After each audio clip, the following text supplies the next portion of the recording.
तुम बिशाल कराम जुमला सामीन हज़रात अस्सलामु अलैकुम रहमतुल्लाहि व बरकातुहू। अल्हम्दुलिल्लाहि रब्बिल आलमीन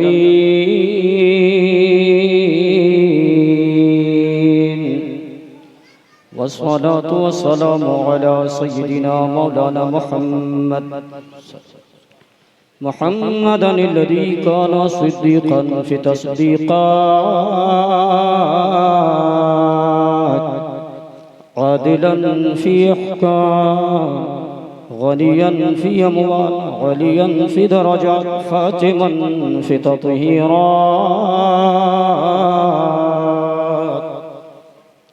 हसनन फ़ी सिफ़ात शहीदन फ़ी तजल्लियात ज़ैनुल आबिदीन बिइबादात बाक़िरन फ़ी इल्मिल अव्वलीन वल आख़िरीन बिमालूमात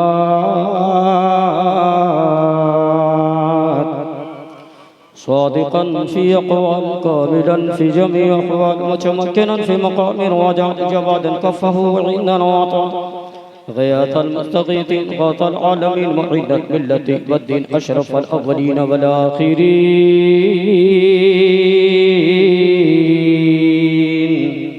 अम्मा बअद फ़अऊज़ु बिल्लाहि मिनश शैतानिर रजीम बिस्मिल्लाहिर रहमानिर रहीम लक़द मन्नल्लाहु अलल मुमिनीन इज़ बअसा फ़ीहिम रसूला व नहनु अला ज़ालिका लमिनश शाहिदीन व शाकिरीन। आइए मेरा आप सबसे पहले अदब के साथ जिस नबी की बारगाह में बैठे हैं उस नबी की बारगाह में मोहब्बत के साथ बिला ताख़ीर दुरूद शरीफ पढ़ लें। अल्लाह रब्ब मुहम्मदिन सल्लल्लाहु अलैहि वसल्लम नहनु इबाद मुहम्मदिन सल्लल्लाहु अलैहि वसल्लम। अल्लाह रब्बुल इज़्ज़त हम सब के हाज़िरी को कबूल फरमाए।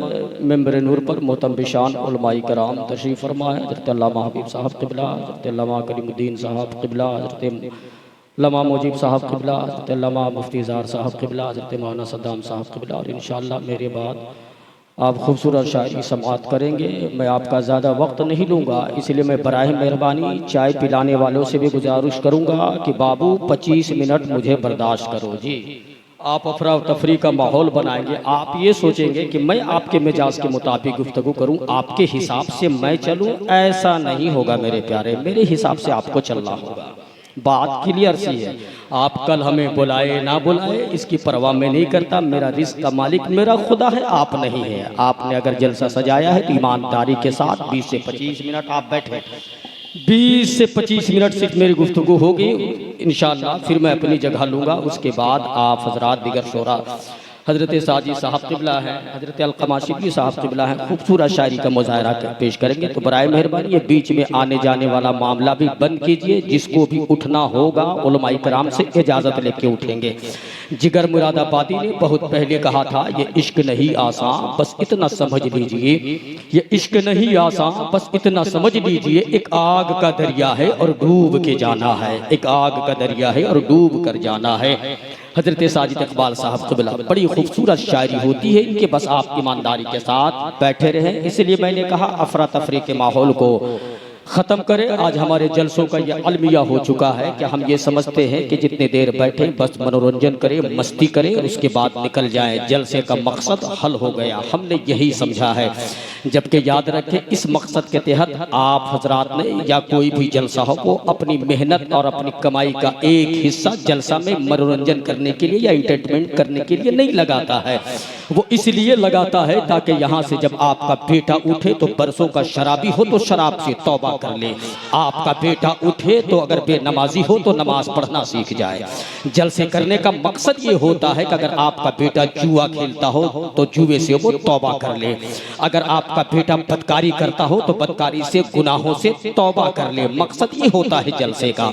और अगर जलसे का मकसद सिर्फ इन मनोरंजन करना हो, एंटरटेनमेंट करना हो तो फिर यहाँ आने की ज़रूरत नहीं है। चाय के होटल में भी बैठकर आप मनोरंजन कर सकते हैं, किसी पान दुकान में बैठ करके भी आप मनोरंजन कर सकते हैं, कहीं और बैठ करके भी आप मस्खरा और कहकहे लगा सकते हो।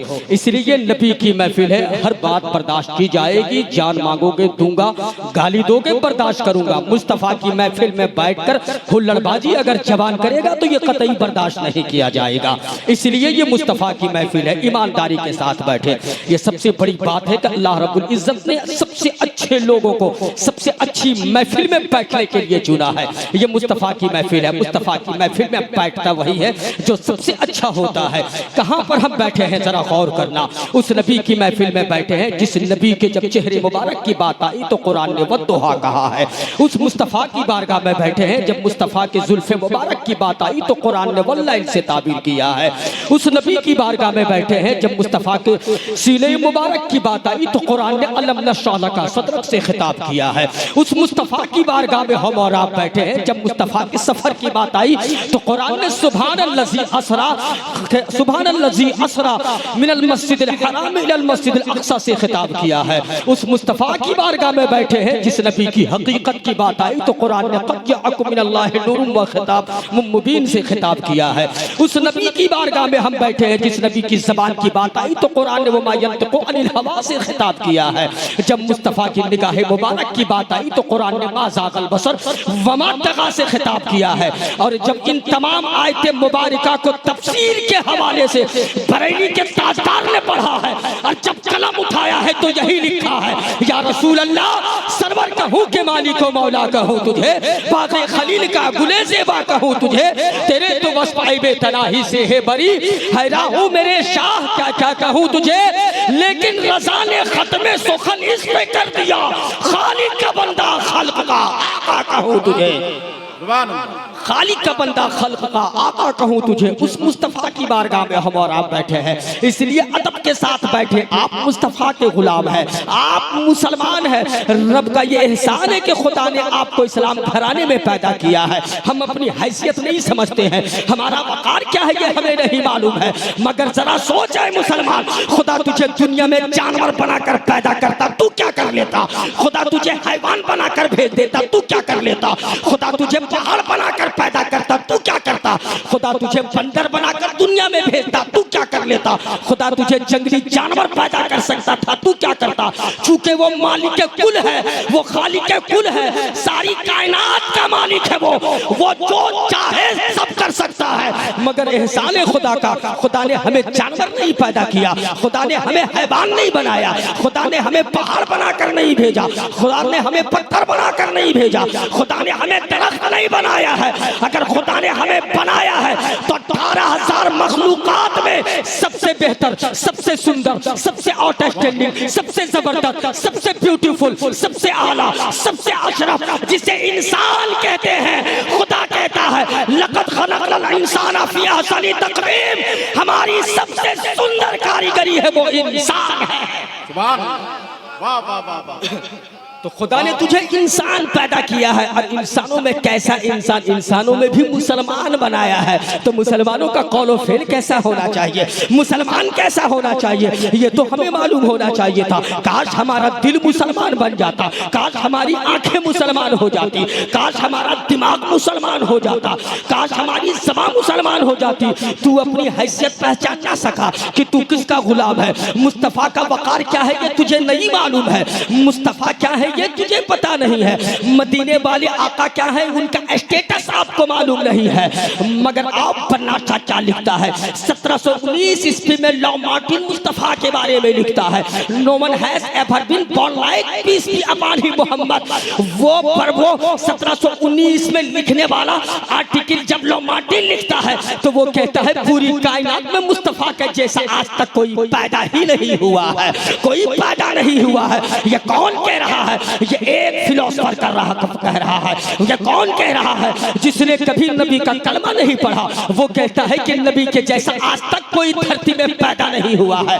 मगर आपने नबी के शान को नहीं पहचाना। इस्लाम क्या है ये आप नहीं जानते हैं, सिर्फ आप नाम के मुसलमान बनते हो। इस्लाम की अजमत को खैरों ने पहचाना है। और दुनिया के हर लोग चाहते हैं कि भारत भी यही चाहता है कि इस सरजमीन से टेररिज्म का खात्मा हो। अमेरिका से पूछो जवाब देगा टेररिज्म का खात्मा हो, रूस से पूछो जवाब देगा टेररिज्म का खात्मा हो, इंग्लैंड से पूछो जवाब देगा कि टेररिज्म का खात्मा हो। पूरी दुनिया ऑल ओवर वर्ल्ड 206 कंट्रीज से पूछो, सबका जवाब जवाब यही है कि टेररिज्म का खात्मा हो। मगर टेररिज्म का खात्मा कौन करे? टेररिज्म का खात्मा कैसे होगा?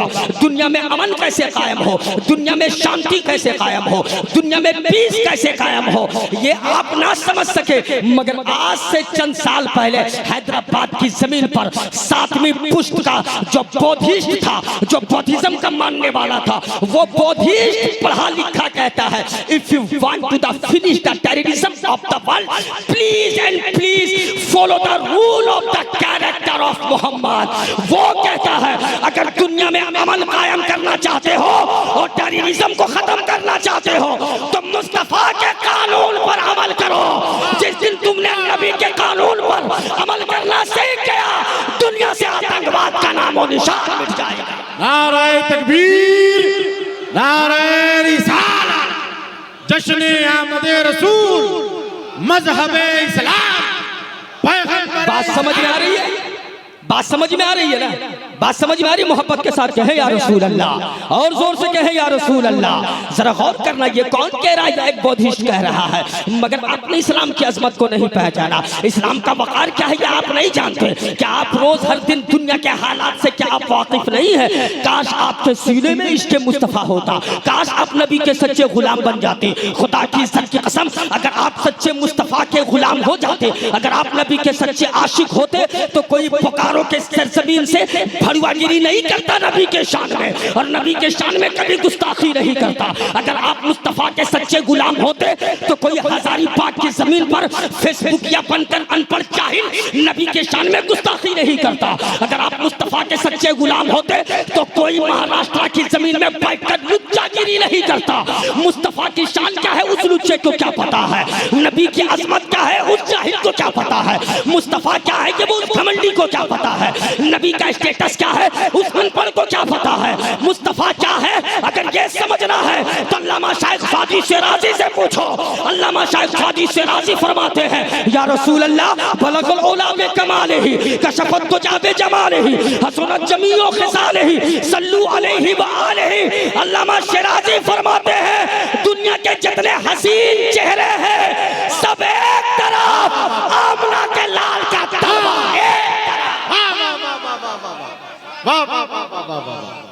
सुभान अल्लाह। बात समझ में आ रही है? आमना का लाल का तलवा एक तरफ। ये कौन कहते हैं? अल्लामा शाइख सादी शिराजी फरमाते हैं मगर हमने नबी की अजमत को नहीं पहचाना, हमने नबी की शान को नहीं पहचाना। ये तुम मुसलमान हो ये दुनिया को पता होना चाहिए, तुम नबी के सच्चे गुलाम हो ये उन्हें मालूम होना चाहिए। ये दुनिया को बता दो, जान मांगो तो जान दे दे, जमीन मांगो तो जमीन दे, दौलत मांगो तो दौलत दे, मगर यार मुस्तफा का चाहो जलाल मांगोगे ये हमसे कभी ना हो सकेगा।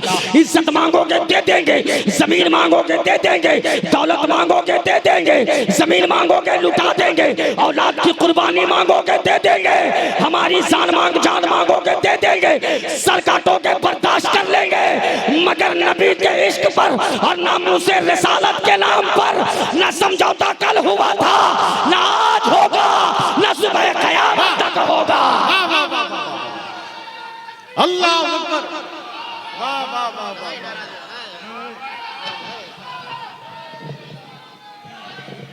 जश्न आमद रसूल, जश्न आमद रसूल, नारे तकबीर, नारे रिसालत। इसलिए नामूसे रिसालत के नाम पर समझौता न कल हुआ था, न आज हुआ है, न सुबह क़यामत में होगा, न सुबह क़यामत तक होगा। इसलिए नौजवानों जियो तो मुस्तफ़ा के लिए जियो, मरो तो मुस्तफ़ा के लिए मरो। मेरे पास वक्त नहीं है, मैं आपके जहन को खोलना चाहता हूँ, मगर कौन मुसलमान नामूसे रिसालत की हिफाजत करेगा? कौन है वो मुसलमान जो नबी के शान के लिए जिएगा? क्या आज का आवारा मुसलमान नबी के लिए जिंदा रहेगा? क्या आज का गवार मुसलमान नबी के शान की हिफाजत करेगा? क्या हमारा शराबी मुसलमान नबी की शान की हिफाजत करेगा? क्या हमारा गवार जवान जो रात के अंधेरे में शराब पीता हो, दिन के उजाले में छोकरीबाजी करता हो, रात के अंधेरे में फेसबुक के स्टेटस पर गैरों की बेटियों से बात करता हो, रात के उजाले में, रात के अंधेरे में पार्कों में बैठकर पार्क की ज़ीनत करता हो? आवाज नहीं समझ में आ रही क्या? हल्का साउंड कम करें बाबू।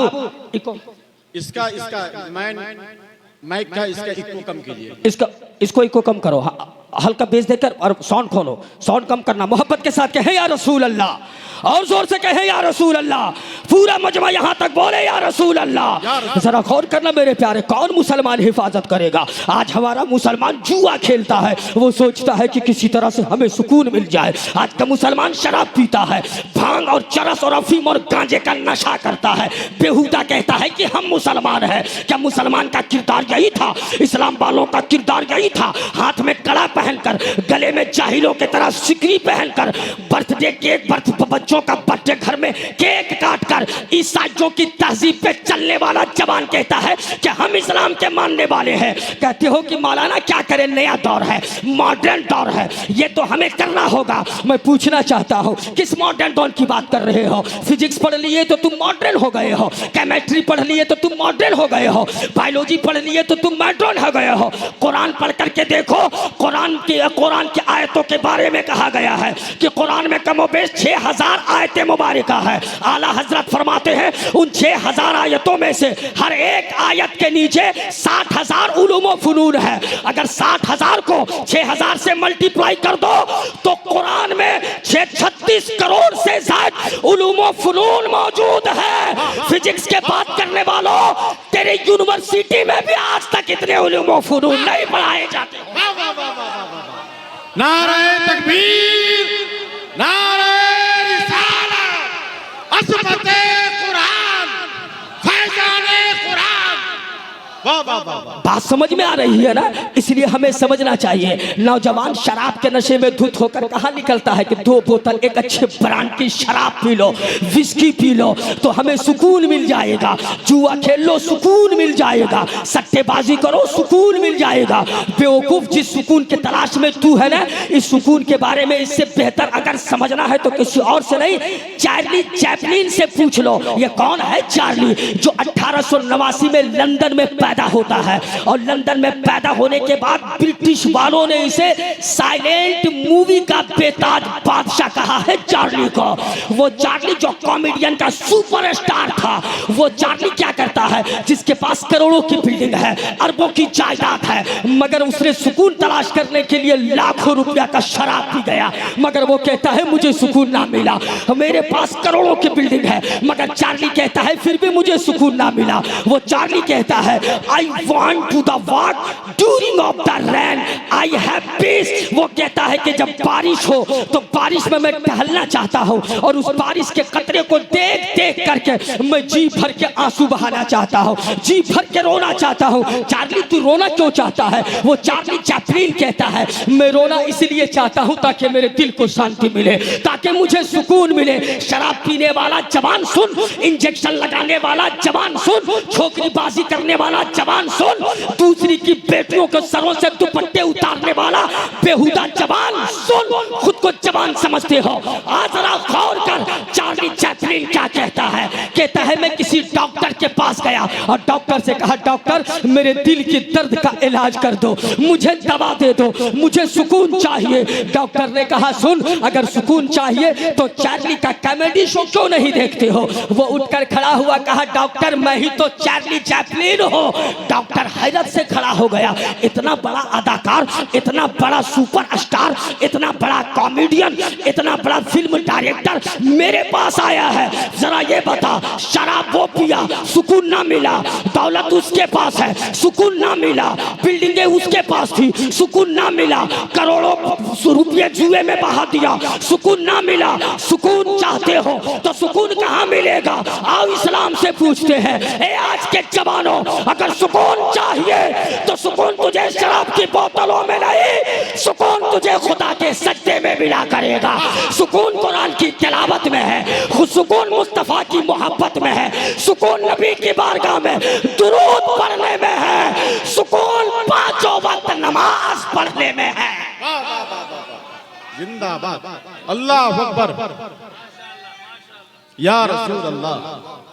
बात समझ में आ रही है ना, बात समझ में आ रही है। मगर हमारा जवान तो समझता है नहीं कि हम तो मॉडर्न हो चुके हैं। मॉडर्न के नाम पर वो जीरो है, जीरो, उसे कुछ नहीं आता है, वो जाहिल द ग्रेट है। वो खुद को समझता है हम सबसे तरक्की है आता है, हम सबसे बेहतर हो चुके हैं, मगर उसे कुछ भी नहीं मालूम है। ना दीन मालूम है, ना दुनिया का पता है, ना उसे फिजिक्स का चैप्टर आता है, ना केमिस्ट्री उसे पता है, ना साइंस का चैप्टर आता है, ना मैथ के फॉर्मूले उसे आता है, ना उसे मैथ का फॉर्मूला पता है, ना बॉटनी पता है, ना ज्योग्राफिया पता है, ना हिस्ट्री पता है, ना कुरान का इल्म है उसके पास, ना हदीस मुस्तफा का पता है। वरना अगर तुझे दीन और दुनिया का अगर दोनों का इल्म होता तो दुनिया में आज तू हुकूमत बन करके जिंदगी गुजारता। आज तेरे कदमों के नीचे दुनिया होती, मगर तूने ये समझने की कोशिश नहीं की कि आज हम जाहिल क्यों हैं, आज हमारे साथ जुल्म और तशद्दुद के पहाड़ क्यों ढाए जा रहे हैं। आज का जवान ये समझता है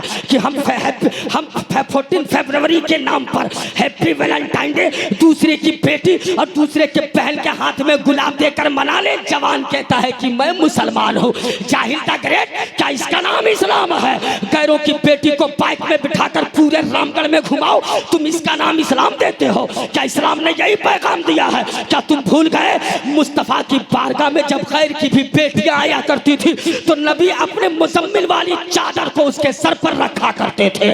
मुस्तफा ने तो ये पैगाम दिया है, तुमने क्या किया? आज दूसरे की बहन बेटियों के हाथ में गुलाब देने वाला जवान सुन, आज तू किसी और की बहन के हाथ में गुलाब दे रहा है। एक वो जमाना आएगा जब कल कोई तेरी बेटी के हाथ में गुलाब देगा, क्योंकि ये कर्ज है, कर्ज, और कर्ज इसी तरह से उतरता है। इसलिए अपने आदत व अतबार बदल लो, अपनी फितरत बदल लो, नशे के आलम में धुत रहो, नशे के आलम से बाज आ जाओ, बल्कि मस्जिदों को आबाद करो, कुरान की तिलावत करो, इल्म की तरफ आओ। दुनिया में जितनी तरक्कियां हुई है, जर्मन से पूछो तू तरक्की क्यों किया, जर्मन बोलेगा इल्म की बुनियाद पर।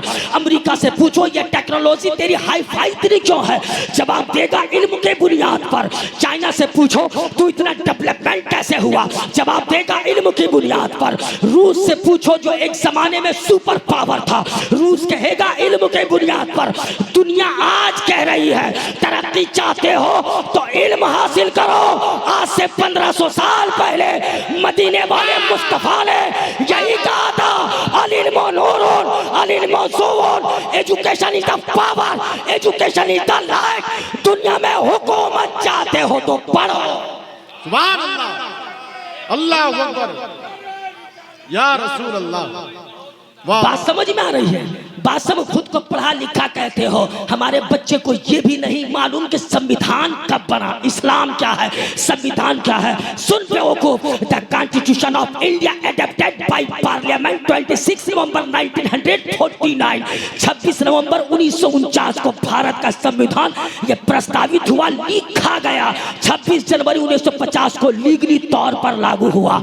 जब भारत का संविधान बना, और इस्लाम और संविधान को पढ़ो, वो भारत का संविधान में जब बना था, तैयार हुआ था, उसमें 22 भाग थे, मगर अभी संविधान में संशोधन करके 25 पार्ट्स हैं। उस 25 पार्ट्स में से पार्ट नंबर 2 फंडामेंटल राइट्स बताता है। फंडामेंटल राइट्स क्या कहता है? राइट टू इक्वलिटी, समानता का अधिकार देता है। Right to religious freedom, right to freedom of religious, मजहब की आजादी देता है। राइट टू स्पीच की आजादी देता है, बोलने की आजादी, समानता का अधिकार देता है, समानता का अवसर देता है, मजहब की आजादी देता है। यह भारत का संविधान 26 जनवरी 1950 से कह रहा है, मगर आज से 1500 साल पहले मुस्तफा ने कहा था, ला इकराह फिद्दीन, दीन में किसी के साथ जबरदस्ती नहीं किया जाएगा। ना गोरा देखा जाएगा, ना काला देखा जाएगा, ना अरबी देखा जाएगा, ना अजमी देखा जाएगा, ना किसी को गुलाम बनाया जाएगा।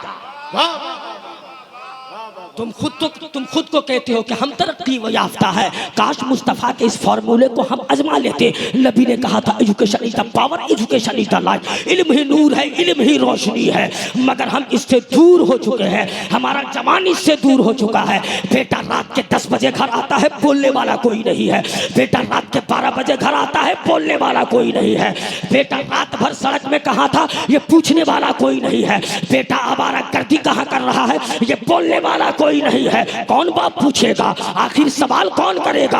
आज के जवान से जरा पूछो, आज के मुआशरे से पूछो, सवाल कौन करेगा? मैं कहता हूँ सवाल वही बाप करेगा जो अपने बिजनेस बंद करने के बाद, अपने कारोबार बंद करने के बाद सीधा घर पहुंचकर, अगर ऐशा का वक्त खत्म हो रहा हो या मस्जिद में जमात खत्म हो गई हो, तो घर में मुसल्ला बिछाकर बाप ऐशा की नमाज पढ़ता हो और अपने बेटे और बेटियों के साथ दस्तरखान बिछाकर बाप साथ में खाना खाता हो, वही बाप सवाल करेगा, वही बाप पूछ सकता है। मगर जो बाप खुद रोड में 11 बजे तक कैरम बोर्ड खेलता हो, जो बाप खुद रात के 12 बजे चर्सियों के साथ घूमता हो, जो बाप रात के 12 बजे तक खुद सड़कों को आबाद करता हो, जो रात के 12 बजे तक जो बाप खुद शराब के अड्डे को आबाद करता हो, वो भला अपने बेटों से क्या सवाल करेगा? वो अपनी बेटी से क्या सवाल करेगा? नतीजा क्या निकलता है? नतीजा यही निकलता है कि बेटा मेरा आवारा हो गया, फिर हम रोना रोते हैं, बेटी मेरी आवारा हो गई है, फिर हम रोना रोते हैं। और जब बेटियों के जुल्म होता है, जब बेटियों के ऊपर नुकसान होता है, तो ये जाहिल लड़की फिर उसको फेसबुक में आकर के वायरल करती है कि 2 साल तक हम लिविंग इन रिलेशनशिप में थे, लड़के ने हमें धोखा दिया, हमें फरेब किया है, मेरे साथ मक्कारी की है, उसके खिलाफ FIR किया जाता है, उसके खिलाफ कार्रवाई की जाती है। मैं उस जाहिल लड़की से पूछना चाहता हूँ, एक जाहिल नादान, तू बता, तेरे साथ बातचीत करने पर मजबूर किसने किया था? 2 दिन क्या क्या बात हुई? 2 रोज पहले मोबाइल में बात करती हो, तीसरे दिन लड़के से मिलने के लिए रेस्टोरेंट पे पहुंच जाती हो, चंद तस्वीरें शेयर तू करती है, फिर मिलने जुलने के नाम पर, अंडरस्टैंडिंग के नाम पर तुम होटल में बिस्तर भी शेयर कर लेती हो, अपने जिस्म का भी सौदा कर लेती हो। नतीजा क्या निकलता है? नतीजा ये निकलता है 6 महीने या साल भर के बाद जब लड़का तुझसे दूरी बनाता है, तब तुम कुत्तों की तरफ भौंकती हो कि मेरे जिस्म के साथ खिलवाड़ हुआ है, मेरे साथ शोषण हुआ है, मेरे साथ ये किया गया है। ए बेवकूफ सुन, क्या लड़के ने जबरदस्ती तेरे घर घुस करके तुझसे एक नंबर मांगा था? क्या तेरे घर में घुस करके लड़के ने जबरदस्ती तेरी तस्वीर खींची थी? क्या जबरदस्ती बंदूक के नोक पर लड़का तुझे रेस्टोरेंट ले गया था? क्या जबरदस्ती तुझे गले में चाकू लगाकर लड़का तुझे लेकर के गया था होटल? जवाब मिलेगा नहीं, तो फिर ये बवाल क्यों मचाती हो? काश तू ये सब होने से पहले सोच रही थी कि तू पैदा क्यों हुई है, दुनिया में तुझे किसकी उम्मत में बना करके भेजा गया है, नबी का पैगाम क्या है। इसलिए मेरे कौम के मुसलमानों, अपनी बेटियों को पढ़ाओ। दुनिया नारा देती है बेटी बचाओ बेटी पढ़ाओ, 1500 साल पहले ये नारा मुस्तफा ने दिया था। इसलिए जब मगर मुस्तफा ने दिया है, बेटियों को कॉलेज भेजो, डॉक्टर भी बनाओ, इंजीनियर भी बनाओ, उसे जज भी बनाओ, उसे वकील भी बनाओ, सब कुछ बनाओ, मगर साथ में दीन मुस्तफा की तरबियत दो, साथ में इश्क मुस्तफा की तरबियत दो, साथ में सैयदा फातिमा का किरदार दो। खुदा की इज्जत की कसम, जिस दिन आपके बेटियों के सीने में सैयदा फातिमा का किरदार आ गया, बेटियां मर जाएगी मगर किसी गैर के साथ ईमान का सौदा करके भागना पसंद नहीं करेगी। नारे तकबीर, जरा हाथों को उठा करके नारे रिसालत, पैगाम इस्लाम, जश्न आमद रसूल कॉन्फ्रेंस। बस मेरा वक्त हो गया है, 2-4 मिनट और बर्दाश्त करें। इसलिए हमें समझना होगा, आप कभी सड़कों से बाहर निकले, रामगढ़ जैसे हाईटेक सिटी में आप रहते हैं, आपने तालीम के नाम पर क्या किया? आपके बेटे ने अभी तक कौन सा तीर मार लिया? कभी जाकर रांची हाई कोर्ट में देखो, पता करो अपनी हैसियत और स्टेटस तेरा क्या है। रांची हाई कोर्ट में जाकर पता करो कितने मुस्लिम जज हैं, तेरी हैसियत समझ में आ जाएगी। कितने मुस्लिम वकील हैं, आपके औकात क्या है ये आपको पता चल जाएगा। रामगढ़ डिस्ट्रिक्ट के अंदर जितने गांव हैं, उस गांव में जितने ब्लॉक और जितने थाने हैं, सारे थाने का जाकर के सर्वे करो कि MD नाम का कितना SI और कितने दारोगा और कितने कांस्टेबल हैं। जवाब मिलेगा 0। तेरी हैसियत और तेरी औकात का जनाजा उसी वक्त निकल जाएगा। जो कहते हो कि हम पढ़े लिखे हैं, जो कहते हो कि हम ये हैं, वो कहते हो कि हम वो जानते हैं। सुन मुसलमान, इसलिए हमें अपनी हैसियत का पता लगाना चाहिए था। बच्चियों को पढ़ाओ, बेटियों को तालीम दो, मगर तालीम देने के साथ साथ तरबियत दो, उसकी गार्डिंग करो कि आपकी बेटी पढ़ने जाती है तो किसके साथ जाती है, मेरी बेटी रात के 12 बजे तक मोबाइल में क्या करती है, फेसबुक में इसके सहेली और इसके फ्रेंड कौन है, ट्विटर पे किसको ट्वीट करती है, मैसेंजर से किससे बात करती है। मोबाइल को अपने कंट्रोल में रखा करो। करो, मोबाइल को अपने निगरानी में रखो, देखो कि तेरी बेटी का सहेली कौन है, फिजिक्स का क्लास किसके साथ जाती है, केमिस्ट्री किसके साथ पढ़ती है, ज्योग्राफी का क्लास कौन से टीचर से लेती है, कहाँ ट्यूशन पढ़ती है, कहाँ आना जाना करती है, ये तुझे मालूम होना चाहिए। सिर्फ पैसे दे देना ये बहादुरी नहीं है। बेटी घर में 50,000 का लैपटॉप लेकर के आती है, माँ की हैसियत नहीं है कि जब पैसा हम दिए नहीं तो खरीदी कहाँ से हो। बेटी के हाथ में 20,000 का मोबाइल है, बाप को पूछने की औकात नहीं है कि ये तुझे कहाँ से मिल गया। काश अगर हम सवाल कर लिए होते, ए बेटी जब मैंने पैसा तुझे नहीं दिया तो तेरे मोबाइल का बैलेंस कहाँ से आ गया, जब मैंने तुझे पैसा नहीं दिया तो तेरे क्लास का फी कौन भरता है, ये महंगे कपड़े तुझे कौन दिलाता है। काश हमने सवाल कर लिया होता तो बेटी हमारी भागती नहीं, बल्कि बेटी हमके हमारे सवालों के जवाब देने में थर्राती। मगर हमने ऐसा नहीं किया, हम तो महान हो गए हैं। चूंकि मेरी बेटी रामगढ़ कॉलेज में पढ़ रही है, मेरी बेटी बिना भावे यूनिवर्सिटी में पढ़ रही है, मेरी बेटी रांची यूनिवर्सिटी में पढ़ रही है। बेवकूफ मुसलमान, भेजने से काम नहीं चलेगा। भेजने के बाद बेटी को देख, बेटी पढ़ने गई है या पार्क में किसी गुप्ता के साथ बैठी है, पार्क में किसी नारायण के साथ बैठी है, पार्क में किसी राजू के साथ बैठी है, पार्क में किसी और के साथ तो बैठी नहीं है। ये तुझे देखना चाहिए था, ये निगरानी करना चाहिए था। सिर्फ बच्चे पैदा कर लेना ये कमाल नहीं है। मुस्तफा कहते हैं जिसने अपनी बेटी को सही तरबियत दी और सही तरबियत देने के बाद उसकी शादी कर दी तो मैं उसकी बख्शिश की जमानत लेता हूं। इसलिए खुद को समझो, ये आवारागर्दी, ये कबार जैसे नशा करना, इंजेक्शन डालना, नशा करना, आईपीएल में सट्टे लगाना, अभी एशिया कप चल रहा है। बेवकूफ मुसलमानों का हाल ये है कि जुमे की नमाज पढ़ करके फौरन निकलेगा और कहेगा कि स्कोर क्या हुआ, जबकि खेलने वाला ना उसका बाप है, ना उसका दादा है, ना उसके घर वाले को पहचानता है। कैप्टन किसे बना रहे हो, किसको चुना जाए, मुर्तजा मुशर्रफ को लिया जाए, गुलाम नबी को लिया जाए, विराट कोहली को लिया जाए, सूर्य कुमार यादव को कैप्टन बनाया जाए। बेवकूफ, ये भी जुआ है। ऑनलाइन खेलो या ऑफलाइन खेलो, शराब और पेशाब हर हाल में नापाक है। चाहे सोने के गिलास में पियो, चाहे हीरे के गिलास में पियो। गिलास की हैयत बदलने से शराब पाक नहीं हो जाएगा, गिलास की हैयत बदल लेने से या महंगे बोतल में कर देने से पेशाब पाक नहीं हो जाएगा।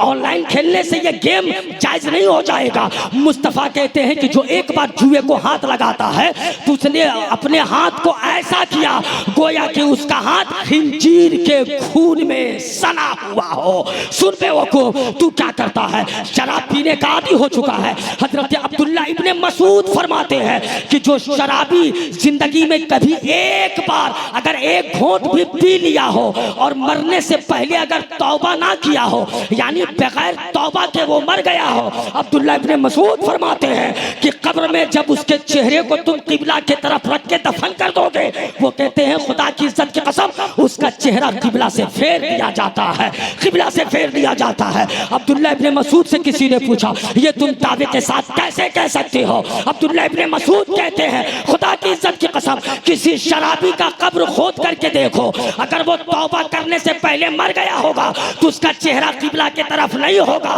अगर मेरी बात गलत निकली तो मुझे फांसी पर चढ़ा देना। शराबियों सुन लो, जो शराब के नशे में धुत रहते हो, तुम्हें पढ़ना चाहिए था। नबी ने कहा education is the power, education is the light. इल्म ही नूर है, इल्म ही रोशनी है। दुनिया और आखिरत में कामयाबी चाहते हो तो अपने बच्चों को अच्छी तालीम दो। आपका बेटा डॉक्टर हो, आपका बेटा इंजीनियर हो, आपका बेटा IAS हो, आपका बेटा IPS हो, आपका बेटा जज होना चाहिए, आपका बेटा हाफिज कुरान होना चाहिए, आपका बेटा वकील होना चाहिए। जब इस स्टेटस से बेटे की परवरिश करोगे तब किसी केस के मामले में दूसरे के आगे गिड़गिड़ाओगे नहीं, कभी भीख की रोटी नहीं तलाश करोगे। अगर यही हालत रही तो फिर तुम्हारी हालत उसी जैसे होगी जिस तरह से आज तक तुम सियासी लोगों के तलवे चाटते रहे हो। कभी इसके नाम पे दरी बिछाओ, कभी उसके नाम पे कुर्सी सजाओ, कभी इसके नाम पर स्टेज सजाओ, कभी उसके पीछे घूमो, कभी इसके पीछे घूमो।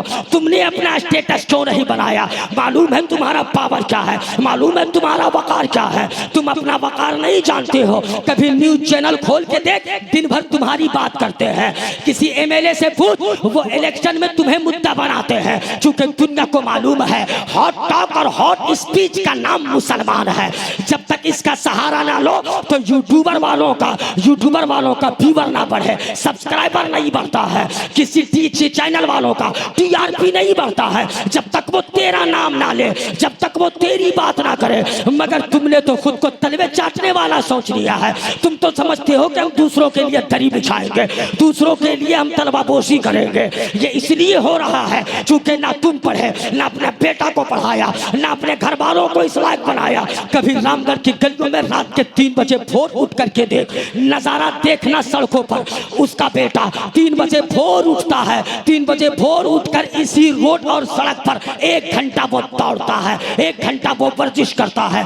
जैसे ही 4 बजता है, 4 बजने के बाद वो फ्रेश होता है, फिर किताब लेकर के 2 घंटा बैठता है। 7 जैसे बजता है, ब्रश करता है, ब्रेकफास्ट लेता है, फिर कोचिंग के लिए निकल जाता है, यूनिवर्सिटी के लिए निकल जाता है। उसका बेटा 3 बजे रात से उठ करके मेहनत करता है। क्यों मालूम है? इसलिए कि उनमें से किसी को आईएएस बनना है, किसी को कांस्टेबल बनना है, किसी को दारोगा बनना है, किसी को पुलिस ऑफिसर बनना है, किसी को डॉक्टर बनना है, किसी को इंजीनियर बनना है। इसलिए वो 3 बजे भोर से उठ करके मेहनत करता है। आपका बेटा रात भर फेसबुक पर किसी लड़की से बात करता है, किसी के साथ चैटिंग करता है, या शराब के अड्डे में बैठता है, या शराब पीता है, रात भर चोकरी बाजी करता है, सो के उठता है 10 बजे।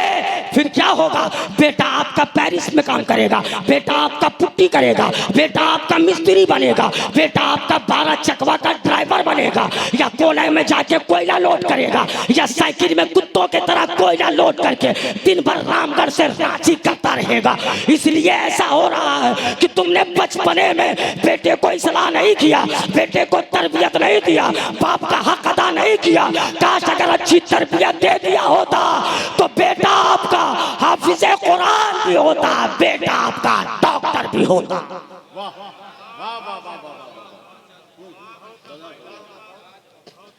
इसलिए जवानों वक्त की किल्लत की तलवार मेरी फिक्र नजर के मुतालियाती गर्दन पर आवाज जहां 12:10 हो गए हैं। बस मैं यही कहूँगा मुसलमानों, इस्लाम को समझो, ईमान को समझो, कुरान को समझो। मॉडर्न टेक्नोलॉजी के साथ साथ जो इस्लामी तालीम है उस पर खरे उतर जाओ। ये सलोबियों की तरह हाथ में गले में चैन लगाकर घूमने से तेरा स्टेटस नहीं बढ़ जाएगा। गैर महरमों के चेहरे देख कर कॉमेंट बाजी और छिछोरापन करने से तेरा स्टेटस नहीं बढ़ जाएगा। हजरत खालिद बिन वलीद का किरदार अपनाओ। ईसाइयों ने अपनी बेटियों को बगैर कपड़ा के तन्हा बाजार में खड़ा कर दिया था। खुदा की इज्जत की कसम, खालिद बिन वलीद ने नजर उठा करके नहीं देखा था।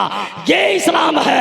लोगों ने कहा खालिद इतनी खूबसूरत हसीनाएं तेरे सामने खड़ी है, तुमने निगाह उठा करके नहीं देखा। खालिद ने कहा बेवकूफ, जिसकी आंखों में मुस्तफा का जलवा बस गया हो वो उनको देख करके क्या करेगा। तमाम ईसाइयों ने कहा खालिद जब नबी का गुलाम ऐसा है जो मदीने वाले मुस्तफा है वो कितने अच्छे होंगे, मुझे भी तो कलमा पढ़ाते जा। इसलिए जवानों अपनी आदत बदलो, गुलामे मुस्तफा हो जाओ। दुनिया खुद तेरे पीछे परेशान रहेगी, दुनिया खुद तेरी औकात को समझेगी। तू कुछ मत कर, तू हंगामा मत कर, तू मोहल्ले में शोर मत मचा। बेटियों को सैयदा फातिमा का किरदार अता कर दे, बच्चों में सलाहुद्दीन अय्यूबी जैसा किरदार भर दे, मोहम्मद बिन कासिम जैसा किरदार भर दे, खालिद बिन वलीद जैसी तरबियत दे बेटे को।